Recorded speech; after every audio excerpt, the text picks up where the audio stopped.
This is another common big question, which are when are impairment ratings performed?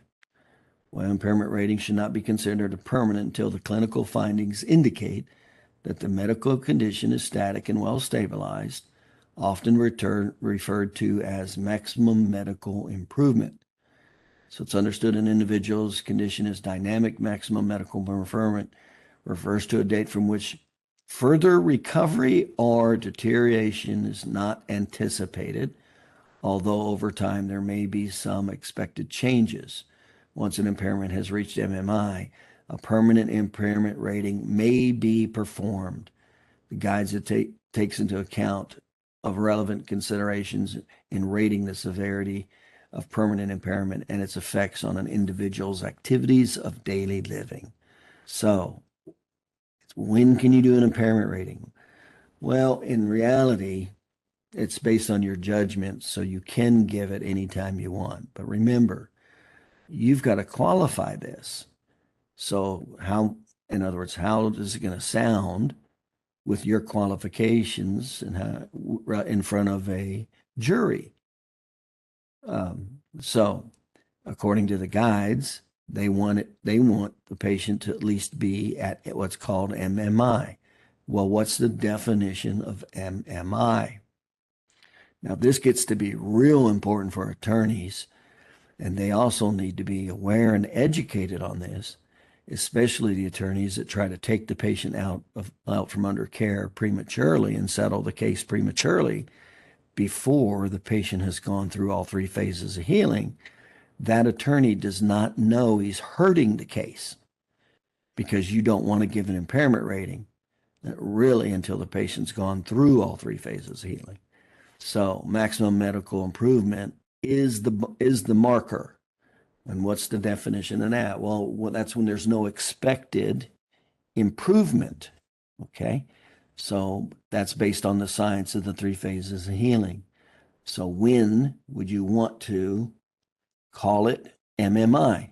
Well, if I was standing in front of a jury, I wouldn't feel very secure calling it permanent impairment, and they've only been through the inflammatory phase, or they've only been through the inflammatory and the repair phase.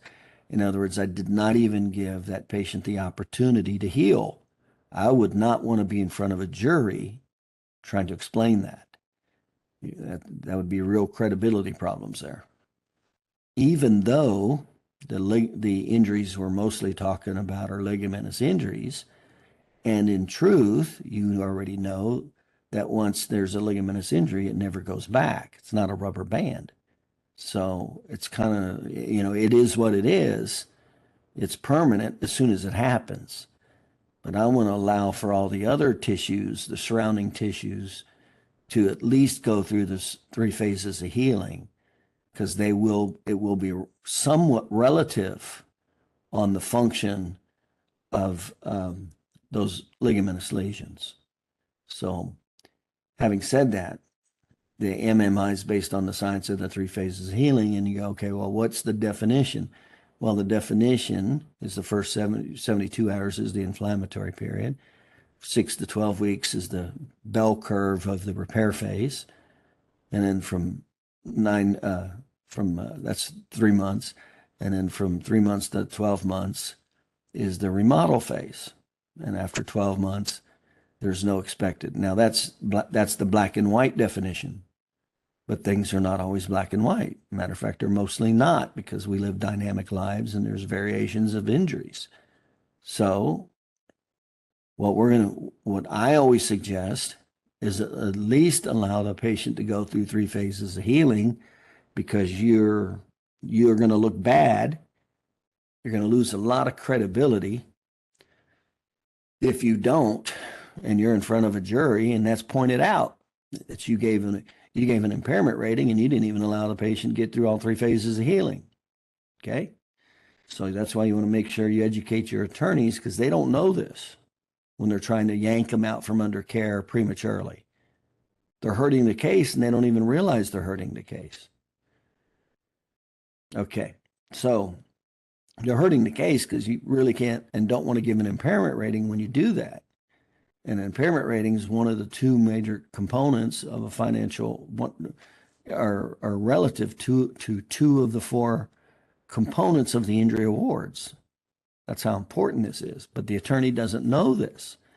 So you have to be aware of it so you can educate them on this.